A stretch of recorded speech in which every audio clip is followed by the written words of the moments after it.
الحمد للمتوحد بجلاله المتفرد وصلاته دوما على خير الأنام محمد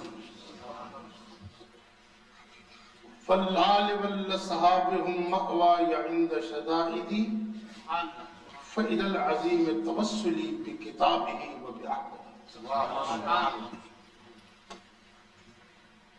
له همم لا منتهى لكبارها وهمته الصغرى أجل من الدهر.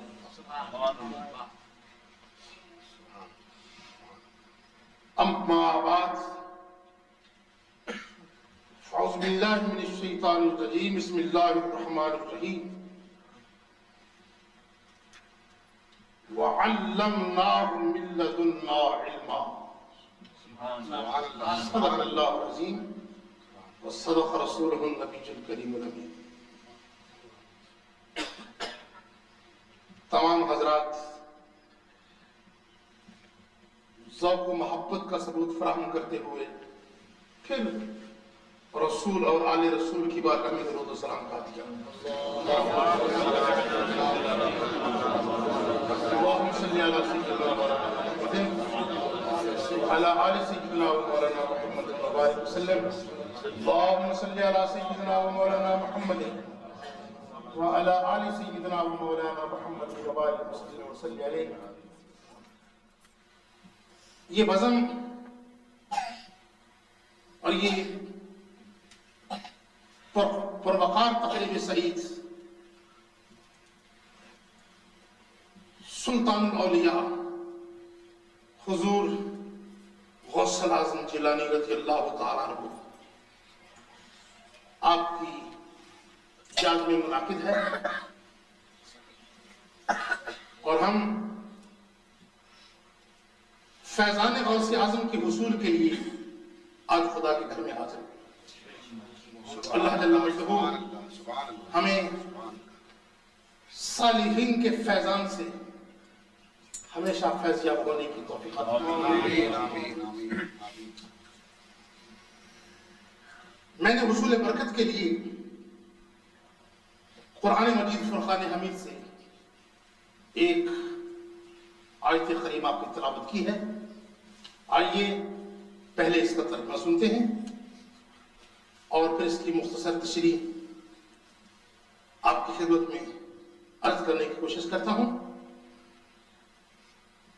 اللہ جل مجدہ نے ارشاد فرمایا وَعَلَّمْنَاهُ مِن لَّدُنَّا عِلْمًا کہ ہم نے اپنے اس بندے کو اپنی طرف سے علم عطا فرمایا.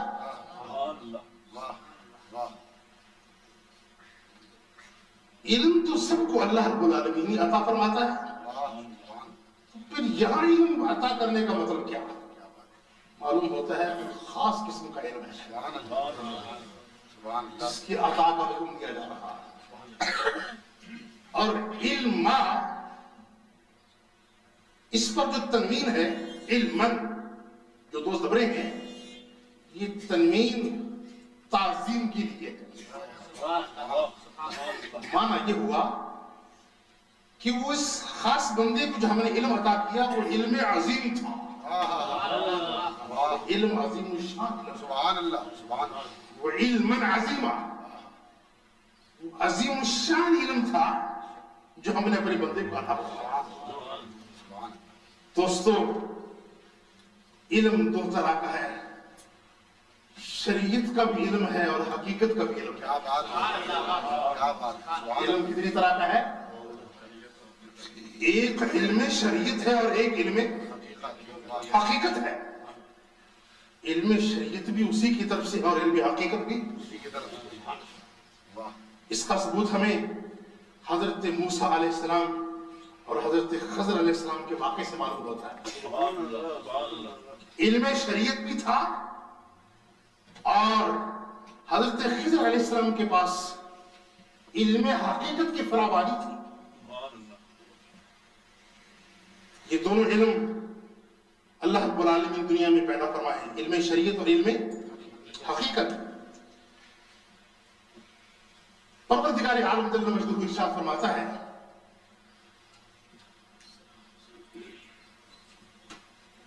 اقرأ بسم ربک الذی خلق خلق الانسان من علق اقرأ وربک الاکرم الذی علم بالقلم. تیرا رب کتنی عزت کا مالک ہے کہ جس نے انسان کو علم کے ذریعے سے قلم کے ذریعے سے علم عطا فرمایا. انسان کو علم دیا قلم کے ذریعے سے. کس کے ذریعے سے؟ قلم کے ذریعے سے. کبھی علم قلم کے ذریعے سے آتا ہے اور کبھی علم اس کے قلم کے ذریعے سے آتا ہے. علم کا ایک ذریعہ قلم ہے اور علم کا ایک ذریعہ خدا کا اپنا کلام ہے.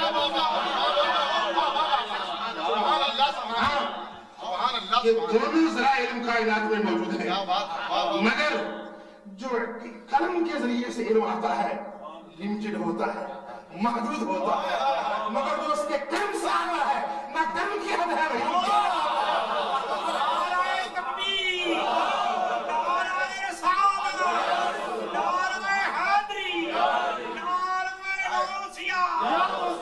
معلوم ہوتا ہے اس کائنات میں اہل قلم بھی ہے، اہل قلم بھی ہے.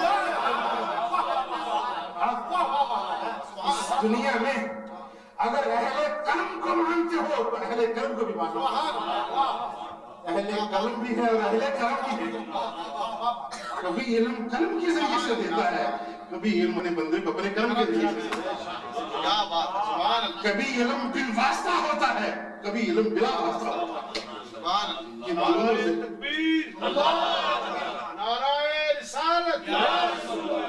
دوستان محترم، فرمایا وَعَلَّمْنَاهُ مِن لَّدُنَّا عِلْمًا.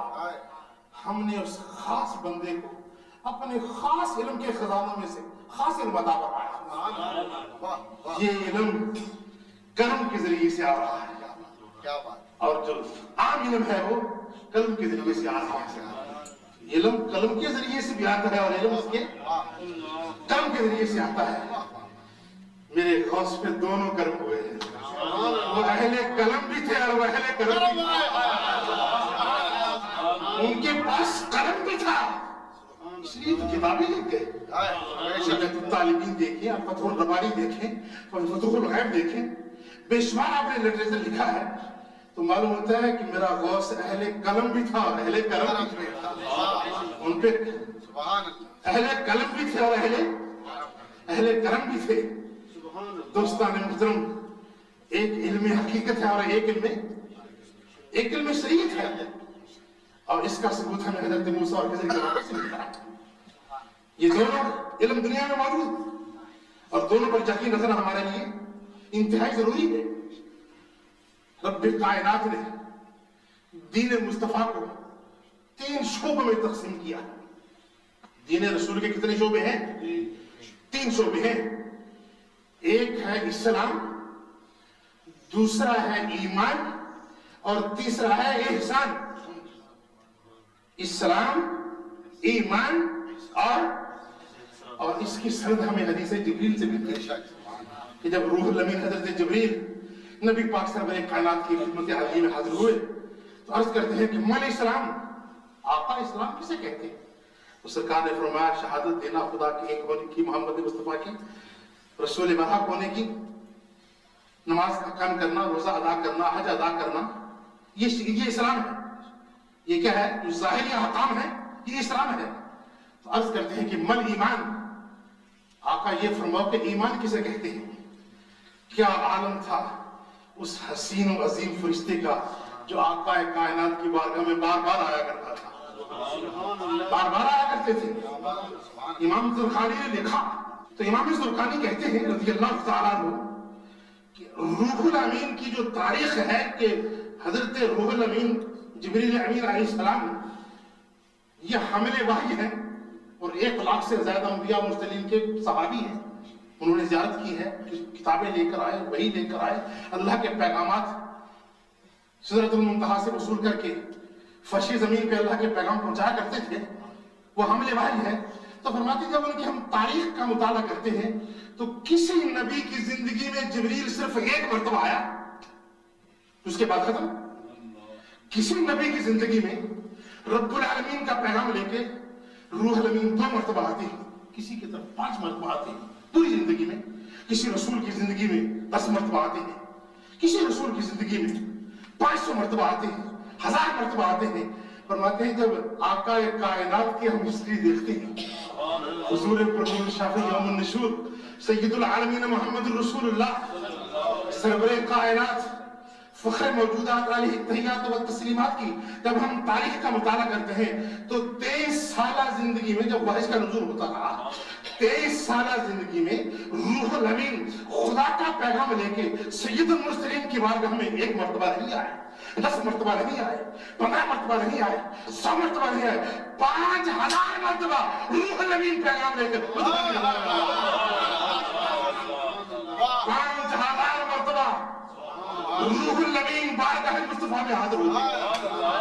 حسن رضا کی لڑپی، حسن رضا بول اٹھے کہ ایسا لگتا ہے کہ جبریل تیرا بھی دل نہیں لگتا۔ سدرۃ المنتہا کی ان نورانی فضا میں وہ بھی بے چین رہا کرتے ہیں، کہتے ہیں بے لقائے یار ان کو، اگر سرکار کی ملاقات کے بغیر بے لقائے یار ان کو چین آ جاتا، اگر بے لقائے یار ان کو چین آ جاتا، اگر بار بار آتے نہیں وہ جبریل صدرہ چھوڑ گئے، اور ہوتا ہے جبریل کو بھی قرار نہیں ملتا۔ جب روح الامین کو قرار بارگاہ مصطفیٰ میں ملتا ہے تو ایک غلام کو کیوں نہیں قرار ملے گا سرکار کی بارگاہ میں؟ تو دوستو روح الامین عرض کرتے ہیں آقا اسلام کسے کہتے ہیں؟ فرمایا شہادت دینا، گواہی دینا، نماز قائم کرنا، روزہ رکھنا، حج کرنا، زکات دینا۔ آقا ایمان کسے کہتے ہیں؟ فرمایا ایمان کا تعلق دل سے ہے، ان تؤمن باللہ وملائکتہ وکتبہ ورسلہ، دل سے یقین کرنا، اس کے ملائکہ کو ماننا، کتابوں کو ماننا، قیامت کو ماننا، یہ ایمان ہے۔ عرض کرتے ہیں مل احسان، آقا احسان کسے کہتے ہیں؟ تیسرا سوال کہتا ہے احسان، فرمایا ان تعبد اللہ کانک تراہ، یوں ڈوب کر اللہ کی محبت میں عبادت کر کے گویا کہ خدا کو دیکھ رہا ہے، خدا کے جلوے ہو تیری نظر میں، خدا اتنا خشوع، اتنا خضوع اور اتنی کیفیت تجھ میں طاری ہو کہ نماز کے اندر تو میں نے خدا کی قدرت کے جلوے دیکھے، یہ احسان ہے۔ جب چلے گئے تو سرکار نے فرمایا پتہ ہے یہ آنے والا کون تھا؟ حضور خود ہی بتاؤ۔ فرمایا یہ جبریل تھے، یعلمکم دینکم، یہ تمہارا دین سکھانے آئے ہیں۔ معلوم ہے یہ تینوں شعبے دین میں داخل ہیں، یہ تینوں شعبے اسلام بھی دین کا ڈپارٹمنٹ ہے، ایمان بھی ہے اور احسان بھی ہے۔ دوستو مجھے کہنے کی اجازت دو، اسلام والے ڈپارٹمنٹ پہ جس ٹیم نے جم کے کام کیا اس کو فقہا کہتے ہیں۔ بڑے بڑے فقہے لکھے گئے، کتاب الصلاۃ لکھی گئی، کتاب الحج لکھی گئی، کتاب الصدقات ہے، کتاب الصلاۃ ہے، کتاب الزکات ہے۔ یہ جتنے فتاوے مرتب ہوئے یہ کس شعبے پہ ہوئے؟ یہ اسلام پہ ہوئے۔ تو اسلام والے شعبے پر جس ٹیم نے جم کر کام کیا اسے فقہا کہتے ہیں، اور عقائد اور ایمان والے ڈپارٹمنٹ پر جس علماء کی ٹیم نے کام کیا اسے علماء کلام کہتے ہیں، وہ متکلمین ہیں۔ خدا کی ذات کے بارے ایمان کیسا ہونا چاہیے، خدا کی صفات کے بارے ایمان کیسا ہونا چاہیے، ایمان کے متعلق ہم جو ہمارے ضروری چیز ہے وہ کیسے ہونا چاہیے۔ تو ایمان والے ڈپارٹمنٹ پر جس ٹیم نے کام کیا وہ علماء متکلمین، اسلام والے ڈپارٹمنٹ پر جس ٹیم نے کام کیا وہ فقہا، اور احسان والے پروجیکٹ پر جس ٹیم نے کام کیا وہ صوفیاء۔ وہ صوفیاء ہے۔ اگر فقہا کی علم ہے،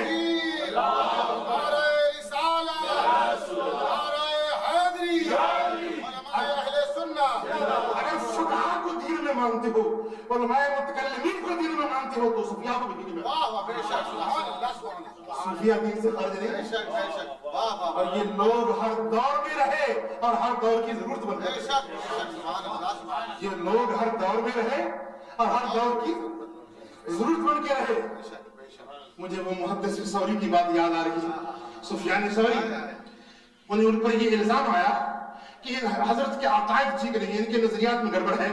تو جو وقت کا خلیفۃ المسلمین تھا اسے اپنے دربار میں طلب کیا، اور جو وقت کا چیف جسٹس تھا قاضی القضات اسے بھی بلایا گیا کہ یہ جو محدث ہیں سفیان ثوری، ان کے عقائد کے بارے میں ان پر یہ الزامات ہیں، ان الزامات کو چیک کیا جائے کہ واقعی ان کے یہ جو اپنا عقائد ہیں وہ اسلام کے مطابق ہیں یا نہیں۔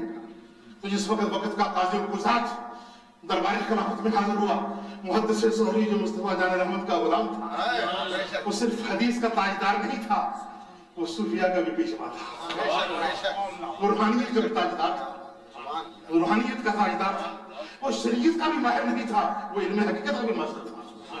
جب انہیں طلب کیا گیا کہ حضرت تبری صفائی پیش کریں دربار خلافت میں، تم پر یہ الزامات ہیں کہ تمہارے عقائد مسلمانوں کے عقائد کے خلاف نظر آتے ہیں، تو پتہ ہے کیا ہوا؟ شارح بخاری ابن ابو جمرہ لکھتے ہیں محدث ثوری نے پہلے دائیں دیکھا اور کہا نعم، پھر بائیں دیکھا، کہا نعم ٹھیک ہے تم جی کہتے ہو، پھر اپنے آسمان کی طرف دیکھا اور ایسے جوابات دیے کہ قاری صاحب بھی مبہوت رہ گئے۔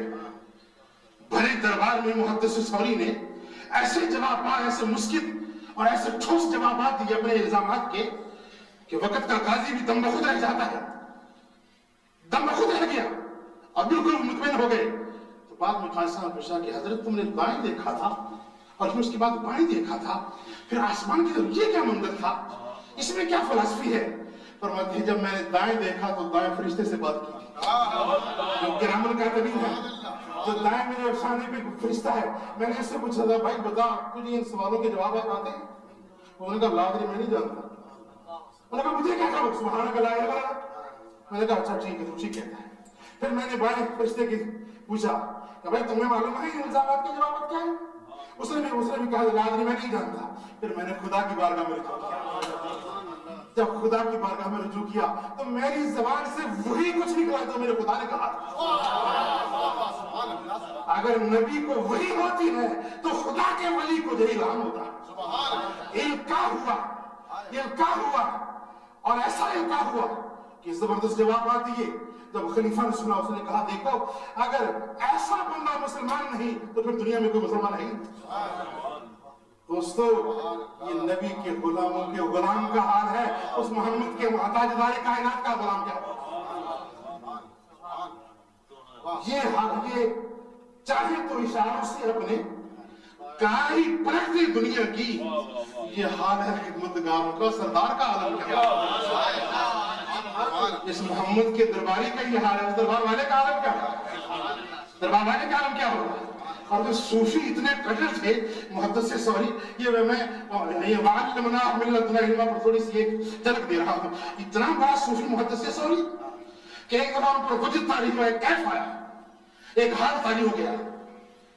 ہم پر تو حال تاری تب ہوتا ہے جب ہماری جیب بھر جاتی ہے، ہم کہتے ہیں ہم بڑے مطمئن ہیں، بڑے خوشحال ہیں، جھومتے ہیں۔ مگر دوستو یہ حال نہیں ہے، حال کچھ اور چیز ہے۔ حال والے بھی رہیں گے، مال والے بھی رہیں گے، لیکن مال کہاں پہنچ سکتا ہے حال کو۔ محدث ثوری پہ حال تاری ہوا، ایک وجد کی کیفیت آتی ہے۔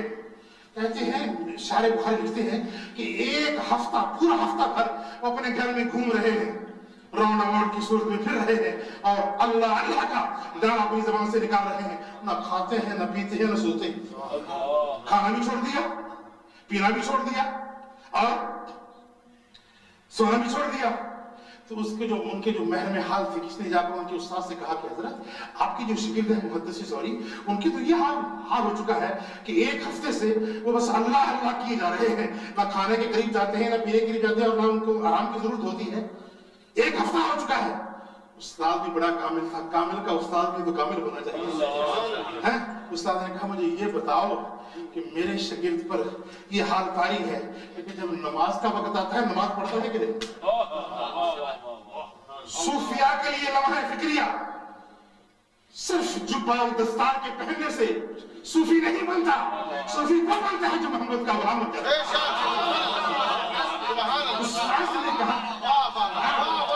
استاد نے کہا بھئی مجھے یہ بتاؤ، میرا وہ جو تلمیذ رشید ہے جب نماز پنجگانہ کا وقت آتا ہے نماز پڑھتا ہے کہ نہیں؟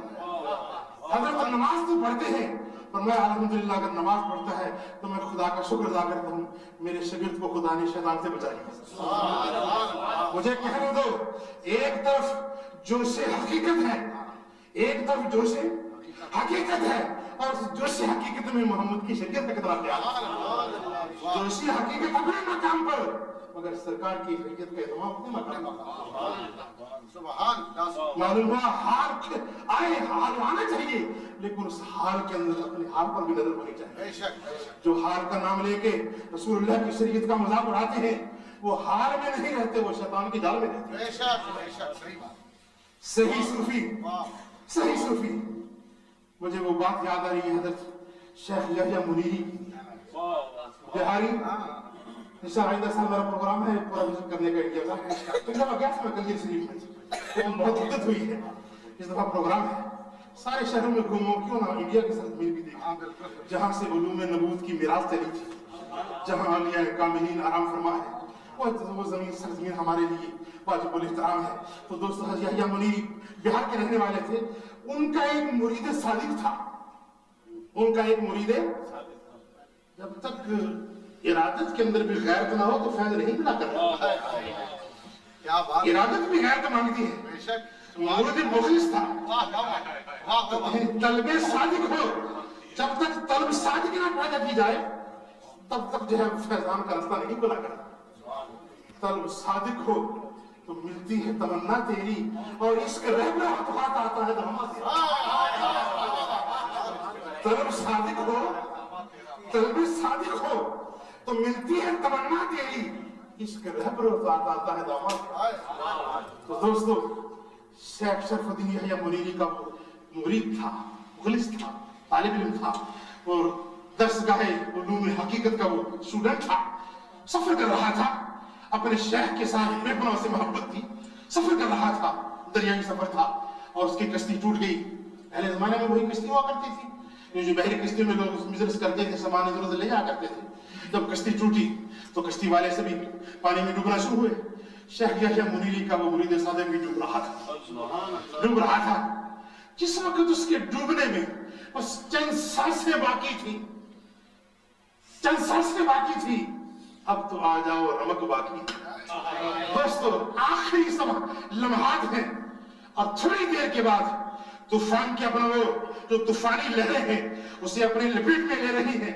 آخری لمحے پہ ایک ہاتھ نمودار ہوا اور آواز آئی, اگر سلامتی چاہتا ہے تو ہاتھ کو تھام لے, ہاتھ پکڑ لے, اگر کنارہ چاہتا ہے تو ہاتھ. بڑا غیرتمند تھا, کہنے لگا کس کا ہاتھ؟ ڈوب رہے ہو, کہتے ہیں ڈوبنا منظور ہے مگر پوچھنا چاہتا ہوں کس کا ہاتھ ہے؟ آواز حضرت خضر کا ہاتھ ہے. کہنے لگا نہیں چاہیے, وہ کہاں گیا جس کے ہاتھ میں دیا تھا میرے ہاتھ؟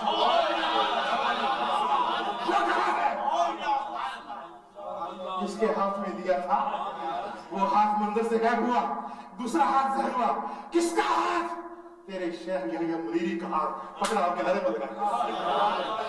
طلب صادق کو تو ملتی ہے تمنا تیری, اس کے رہبر کو تو آتا ہے دھما تیرا. دوستان محترم, اسی طبقے سے میرے غوث اعظم جیلانی رضی اللہ تعالیٰ آپ کا مقام ہے, جو کہ وقت جو شاہ صاحب مجھے دیا تھا وہ ختم ہو رہا ہے. تو میں ان کی بھی جذبات کا احترام کرتا ہوں, آپ میری مجبوری کا بھی احترام کریں.